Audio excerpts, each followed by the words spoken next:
내가 왜 처가에 돈을 써야 해? 그냥 각자 효도하면 되잖아. 너는 너희 부모한테 하고 나는 우리 부모님한테 하고. 저는 결혼한 지 4년이 된 30대 후반의 평범한 직장인입니다. 지금 와서 생각을 해보면 남편과의 결혼 생활은 평범했다고 해야 할까요? 아니, 어쩌면 그냥 제가 마냥 참고 살았던 거였는지도 모르겠습니다. 그날은 친정 어머니의 환갑을 한 달 앞두고 있었고, 저는 남편에게 말했어요. 여보, 다음 달이 우리 엄마 환갑이잖아. 적당한 작은 선물이라도 하나 준비해줘. 응, 알았어. 걱정 마. 남편은 그렇게 대수롭지 않게 대답했습니다. 저는 그 말을 믿었었죠. 결혼 전 남편은 책임감 있고 성실한 사람이었으니까요. 제 부모님께도 잘했고 명절 때마다 빈손으로 오는 법이 없었습니다. 그래서 저는 안심하고 어머니의 환갑 준비에만 집중했어요. 어머니는 평생을 자식들을 위해 사셨습니다. 아버지가 일찍 돌아가신 후 온갖 일을 다 하시며 저와 동생을 키우셨죠. 식당 일과 청소 일, 심지어 새벽 신문 배달까지 하셨습니다. 그런 어머니의 환갑이었기에 저는 정말 특별하게 준비하고 싶었어요. 그렇기 때문에 어머님 생신 일주일 전에도 다시 한 번 말했습니다. 여보, 선물 준비했어? 큰 거 아니어도 돼. 그냥 당신 마음만 담아서.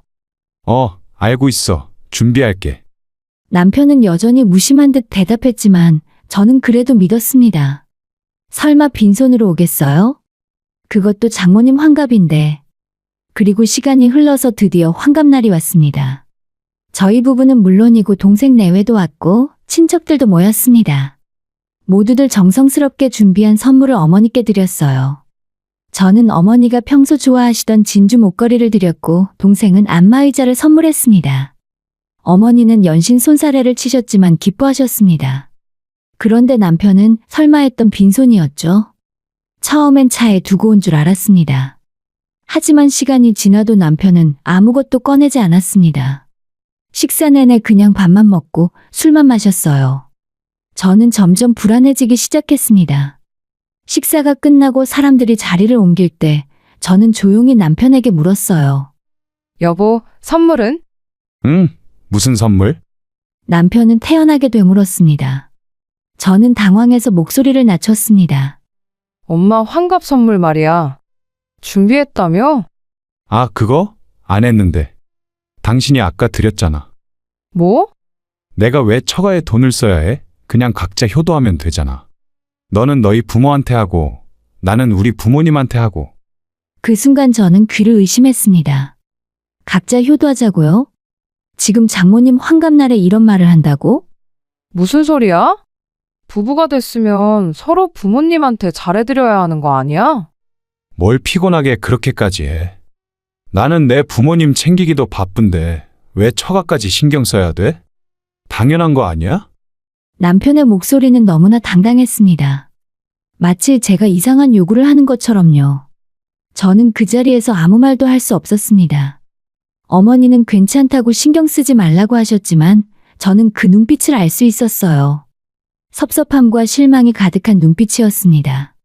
저는 그날 밤 잠을 이룰 수 없었죠. 각자 효도하자.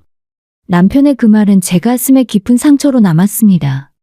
결혼이란 두 가족이 하나가 되는 거라고 생각했는데 남편에게는 그저 각자의 영역이 명확한 계약일 뿐이었을까요? 결혼 전 남편은 분명 달랐습니다. 제 부모님께 잘했고 명절 때마다 정성스럽게 준비했습니다. 하지만 결혼 후에 특히 결혼식이 끝나고 신혼여행을 다녀온 후부터 남편은 변했습니다. 처가에는 철저히 무관심했고 자기 가족만 챙겼습니다. 생활비는 정확히 반반 냈고 집안일도 공평하게 나눴습니다. 운전은 자기가 하니까 설거지와 청소는 제 몫이라고 했습니다. 공평을 가장한 이기심이었습니다. 그날 밤 저는 처음으로 진지하게 이혼을 생각했어요. 각자 효도하자는 그 말 한마디가 4년간 쌓여온 불만과 실망을 터뜨리는 방아쇠가 되었습니다. 만약 정말 각자 살고 싶다면 그렇게 해주려고요. 남편이 원하는 대로 철저하게 각자 살아보겠다고 그날 저는 그렇게 결심했습니다. 환갑날 이후 저는 남편의 말을 곱씹었어요. 각자 효도하자. 좋습니다. 바로 다음 날 아침부터 저는 실천에 옮겼어요. 평소처럼 남편 옷까지 함께 빨래하던 습관을 버렸습니다. 세탁기에는 오직 제 옷만 넣었고 남편이 출근 준비를 하다가 물었습니다. 여보, 내 와이셔츠는? 세탁기에 그대로 있을걸? 나는 내 빨래만 했어. 응? 왜? 돌릴 때 같이 하면 되잖아. 각자 하는 거 아니었어? 당신이 그러고 싶다고 했잖아. 남편은 어이없다는 표정을 지었지만 저는 태연하게 제 출근 준비를 계속했습니다. 남편은 결국 회사에 늦을까봐 구겨진 셔츠를 입고 나갔어요. 저녁 식사 시간도 달라졌습니다. 전에는 남편 퇴근 시간에 맞춰 저녁을 준비했지만 이제는 제가 먹고 싶을 때 제 것만 차려 먹었어요. 남편이 퇴근해서 텅 빈 식탁을 보고는 당황했습니다. 밥은? 냉장고에 재료 있어. 만들어 먹어. 뭐? 왜 안 해놨어? 각자 하는 거잖아. 나는 이미 먹었어. 남편은 황당해하며 냉장고를 뒤적였고 결국 라면을 끓이려 하더니 김치를 찾았습니다. 김치 이거 먹으면 돼? 김치? 그건 내 거야. 건드리지 마. 무슨 소리야? 우리 엄마가 담가주신 김치인데 왜 먹으려고 해? 각자 하는 거 아니었어? 김치 먹고 싶으면 당신 부모님한테 받아 먹어.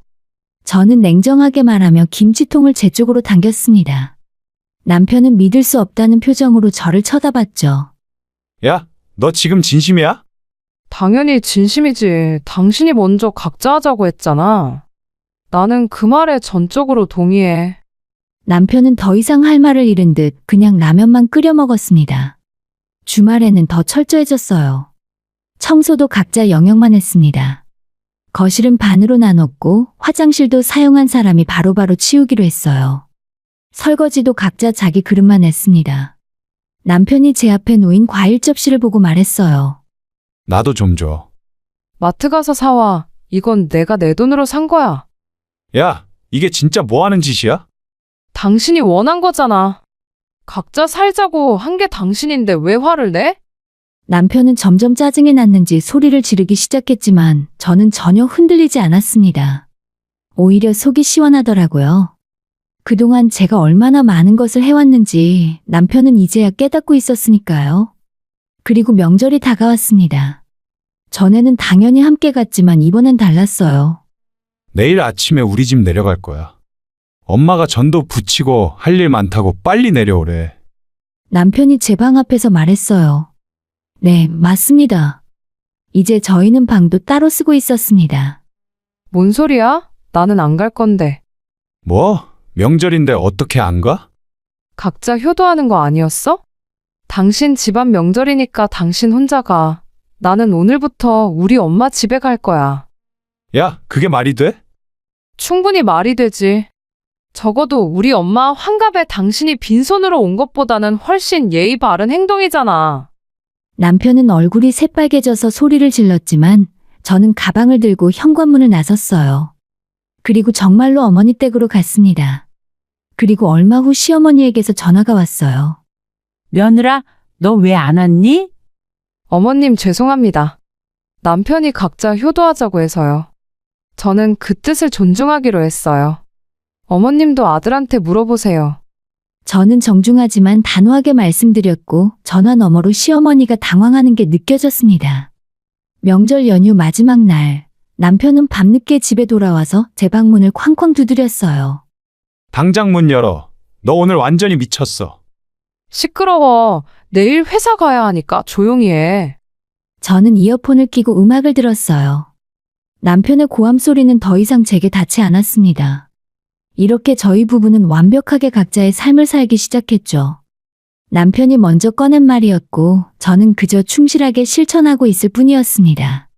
이게 바로 남편이 원했던 결혼 생활 아니었을까요? 거울처럼 돌려주는 이 복수가 저는 너무나 통쾌했습니다. 각자 살림이 시작된 지 몇 달이 지났을 때 남편은 점점 더 불편해했고 저는 점점 더 편안해졌습니다. 아이러니하게도 남편이 원했던 각자의 삶이 남편 자신을 가장 힘들게 만들고 있었어요. 어느 날 저녁 남편이 퇴근하더니 저를 거실로 불렀습니다. 우리 좀 얘기 좀 하자. 무슨 얘기? 저는 방에서 태블릿으로 영화를 보다가 고개를 들었습니다. 남편은 소파에 앉으며 한숨을 쉬었어요. 대체 이렇게까지 할 거야? 너무 유치하지 않아? 유치한 건 누구야? 장모 환갑에 빈손으로 온 사람이 누군데? 그건 나도 솔직하게 말한 거잖아. 왜 내가 처가에 돈을 써야 돼? 남편의 말투에는 여전히 자기가 옳다는 확신이 가득했습니다. 저는 영화를 끄고 남편을 똑바로 쳐다봤어요. 그럼 당신 생각은 우리 엄마가 당신한테 해준 게 하나도 없어? 뭐가 있는데? 명절 때마다 오면 차려주신 밥상, 당신 좋아한다고 따로 싸주신 김치랑 반찬, 그런 게 다 공짜라고 생각했어? 그건 그냥 장모님이 알아서 하신 거잖아. 내가 해달라고 한 것도 아니고. 그 순간 저는 이 사람의 본질을 정확히 알았습니다. 남편은 모든 것을 계산으로만 봤어요. 자기에게 돌아오는 이익이 없으면 가치가 없는 것이었습니다. 사랑도 정도, 가족도 모두 손익계산서의 항목일 뿐이었어요. 그럼 시어머니가 나한테 해주신 것도 다 시어머니 맘이었으니까 내가 굳이 보답을 안 해도 되겠네? 그건 다르지. 우리 엄마는 너한테 진짜 잘해주셨잖아. 우리 엄마도 사위한테 잘해주셨어. 근데 당신은 그게 당연한 거라며? 남편은 말문이 막혔고 저는 계속 말을 이었습니다. 당신한테는 우리 집이 뭐야? 그냥 밥 얻어먹는 곳? 김치 얻어가는 곳? 야, 내가 언제 그랬어? 지금 하고 있잖아. 우리 엄마 환갑에 왜 내가 처가에 돈을 써야 하냐고 한 게 당신이잖아. 남편은 소파에 몸을 기댔고 한참을 침묵하더니 입을 열었습니다. 솔직히 말할게. 처갓집이 나한테 뭘 해줬어? 결혼할 때 지참금 하나 없이 왔잖아. 집도 없고 돈도 없고.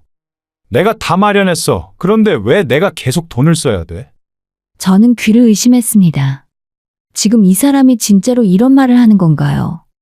지참금? 지금이 조선시대야? 아니, 내 말은 그게 아니라 그냥 현실적으로 생각해봐. 나는 내 부모님한테도 제대로 못 해드리는데 왜 처가까지 신경 써야 하냐고. 당신 부모님한테 제대로 못 해드린다고? 명절 때마다 용돈 드리고 생신 때마다 선물하고 매년 해외여행 보내드리는 게 제대로 못하는 거야? 그 정도로는 부족하지. 우리 부모님은 나한테 집도 사주시고 차도 사주시고 결혼 자금도 대주셨어. 그런데 그 정도로 보답이 돼? 저는 그제야 알았습니다. 이 사람에게는 모든 게 거래였던 거죠. 받은 만큼 돌려줘야 하고 받지 않았으면 줄 필요가 없는 것이었습니다. 그럼 나한테는? 내가 당신한테 뭘 받았는데 집안일을 해야 되는데 그건 아내니까 당연한 거 아니야?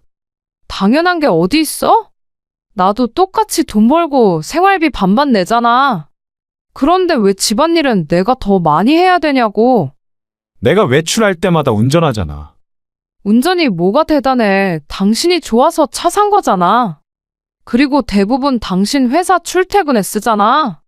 남편은 점점 목소리가 커졌습니다. 야, 너 지금 나한테 말대꾸야? 말대꾸가 아니라 대화하는 거지. 당신이 이상한 소리를 하니까 내가 바로잡는 거라고. 남편은 벌떡 일어났습니다. 좋아, 그럼 진짜 각자 살자. 완전히 남처럼. 생활비도 정확히 반반 내고 집안일도 정확히 반반 하고 내 일은 내가 하고 네 일은 너가 해. 그게 공평한 거지. 그래, 좋아. 그렇게 하자. 저는 담담하게 대답했습니다. 남편은 제가 이렇게 쉽게 동의할 줄 몰랐는지 당황한 표정을 지었어요.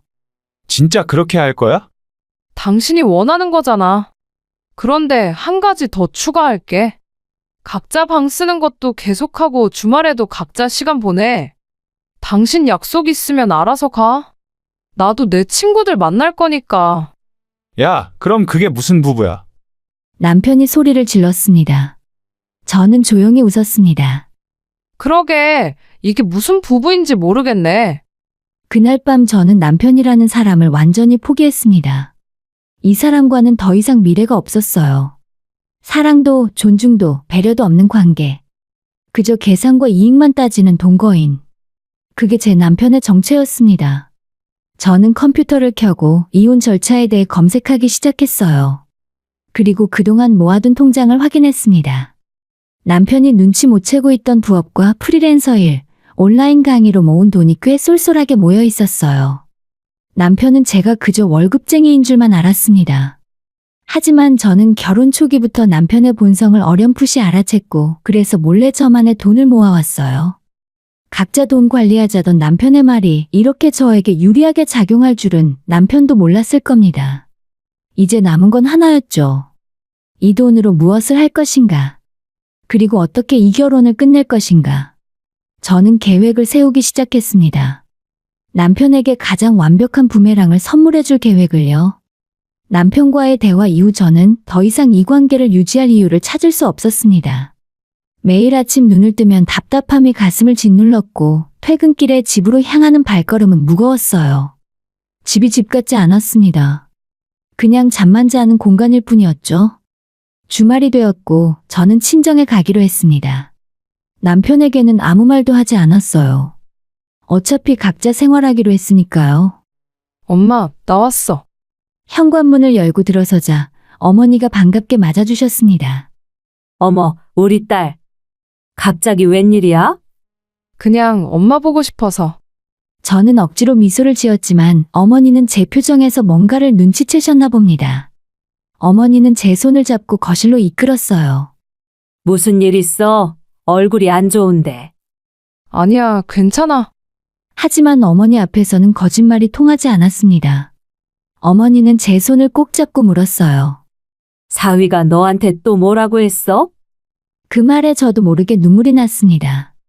참고 또 참았던 감정들이 어머니 앞에서는 터져나오더라고요.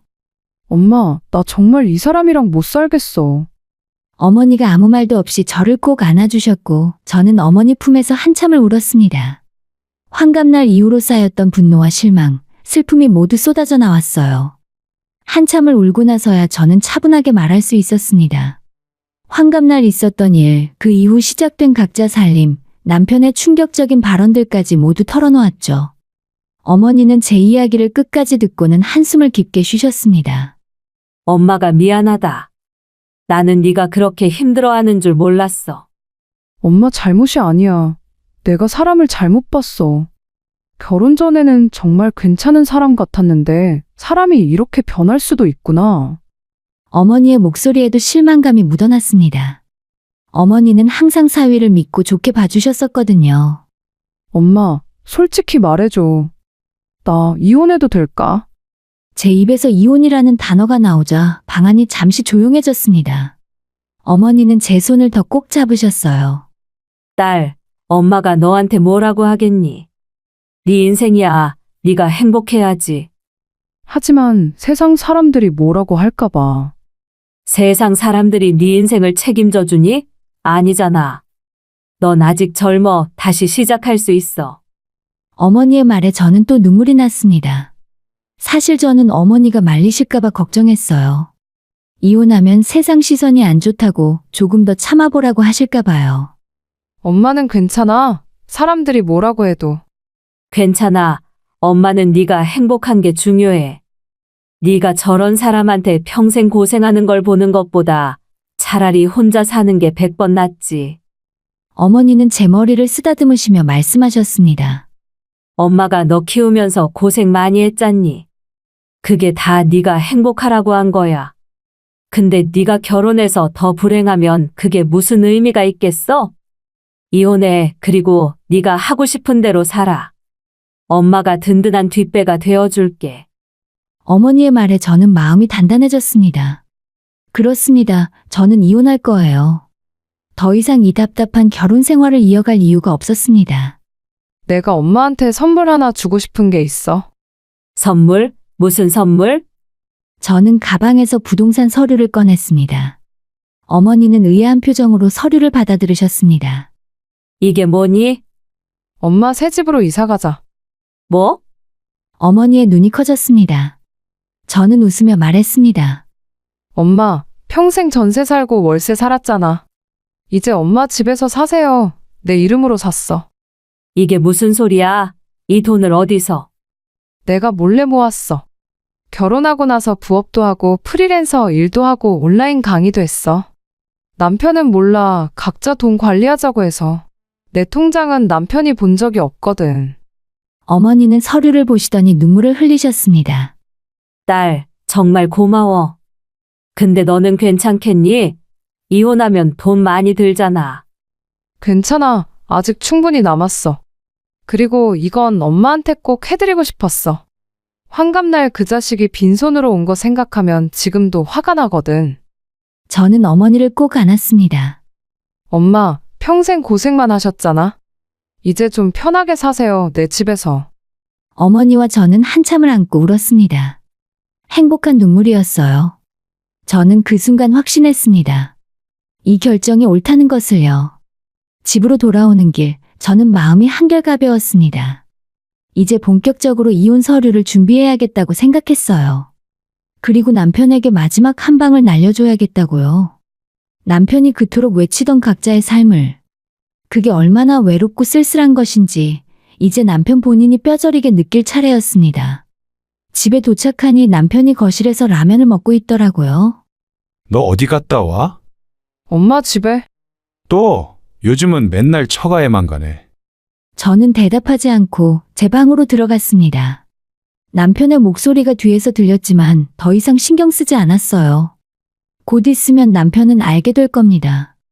각자라는 말이 자신에게 얼마나 큰 부메랑이 되어 돌아오는지를요. 저는 컴퓨터를 켜고 변호사 사무실을 검색하기 시작했습니다. 이제 본격적인 준비를 시작할 때가 됐으니까요.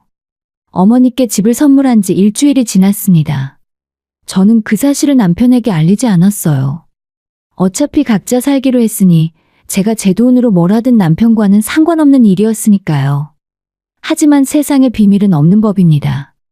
남편의 어머니, 시어머니가 그 사실을 알게 된 겁니다. 그날 저녁 남편이 퇴근하자마자 제 방문을 거칠게 두드렸어요. 당장 나와봐. 남편의 목소리는 분노로 가득 차 있었고 저는 천천히 문을 열었습니다. 왜 그러는데? 너 진짜 장모님한테 집 사줬어? 집? 맞아, 내가 사줬지. 저는 담담하게 대답했고 남편의 얼굴이 불그락부르락 변했습니다. 미쳤어? 그 돈이 어디서 났는데? 내가 번 돈인데 그게 왜 궁금해? 너 월급이 얼마나 된다고 집을 사? 도대체 어디서 그 돈을 구했어? 남편은 제가 뭔가 돈을 빼돌리고 있다며 의심하는 눈치였어요. 저는 피식 웃었습니다. 결혼하고 나서 조용히 부업했어. 온라인 강의도 하고 프리랜서 일도 받고 번역 일도 했어. 주말마다 집에 있다고 놀고 있는 줄 알았지. 그때 다 일한 거야. 뭐? 그럼 그 돈이 얼마나 되는데? 당신이 알 필요 없어. 각자 돈 관리하자고 한 건 당신이잖아. 남편은 믿을 수 없다는 표정으로 저를 쳐다봤습니다. 야, 그래도 부부인데 그렇게 큰 돈을 나 몰래 쓰면 어떡해? 부부, 각자 효도하자던 사람이 갑자기 부부 타령이야? 그건 그거고 이건 이거지. 너 지금 내 권리를 침해한 거야. 웃기고 있네. 무슨 권리? 저는 팔짱을 끼고 남편을 똑바로 쳐다봤더니 남편은 버벅거리며 말했습니다. 부부의 공동재산. 네가 번 돈도 반은 내 거야. 아니야, 결혼할 때 당신이 뭐라고 했는지 기억 안 나. 각자 돈은 각자 관리하자. 생활비만 반반 내면 된다고 했잖아. 나는 그 약속 지금까지 잘 지켰어. 생활비 한 번도 안 밀렸지? 그렇지만 이렇게 큰 돈을. 큰 돈이든 작은 돈이든 내 돈이라니까? 내가 당신 통장 잔고 물어본 적 있어? 당신이 얼마 모았는지 내가 알아? 모르잖아. 각자 관리하기로 했으니까. 남편은 할 말을 잃은 듯 입만 벙긋거렸고 저는 계속 말을 이었습니다. 그리고 내가 우리 엄마한테 집 사드리는 게 뭐가 문제야? 당신은 환갑날 빈손으로 오면서 왜 처가에 돈을 써야 하냐고 했잖아. 시댁에는 이것저것 다 가져다 퍼주면서. 그래서 내 돈으로 내가 알아서 한 거야. 너 지금 나한테 복수하는 거지. 남편의 목소리가 떨렸습니다. 저는 빙그레 웃었습니다. 복수라니 그냥 효도했을 뿐이야. 각자 효도하기로 했잖아. 당신 말대로. 이 미친.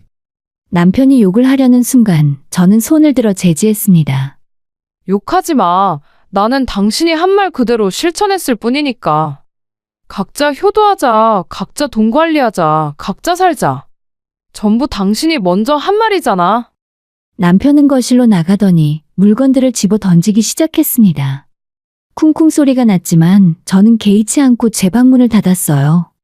잠시 후에 남편이 다시 문을 두드렸어요. 이번에는 조금 잠잠한 목소리였습니다. 여보, 문 좀 열어봐. 우리 다시 얘기 좀 하자. 저는 문을 열지 않고 대답했습니다. 할 말 있으면 그냥 거기서 해. 제발 문 좀 열어줘. 내가 잘못했어. 남편의 목소리에 처음으로 애원하는 기색이 묻어났습니다. 저는 문을 열었고 남편은 제 앞에 무릎을 꿇었습니다. 미안해. 내가 너무 심했어. 다시 생각해보니 내가 잘못했어. 갑자기 이제 와서 왜 이래? 우리 다시 잘해보자. 내가 앞으로 장모님한테도 잘할게. 용돈도 드리고 선물도 하고. 저는 남편의 얼굴을 보았습니다. 그 눈에는 진심 어린 반성이 아니라 그저 자기가 손해보는 게 싫다는 계산만 가득한 것 같았죠. 지금 이러는 거 내 돈 때문이지? 아니야, 진심으로. 거짓말하지 마. 나한테 돈이 없었으면 이렇게 무릎 꿇고 빌었겠어?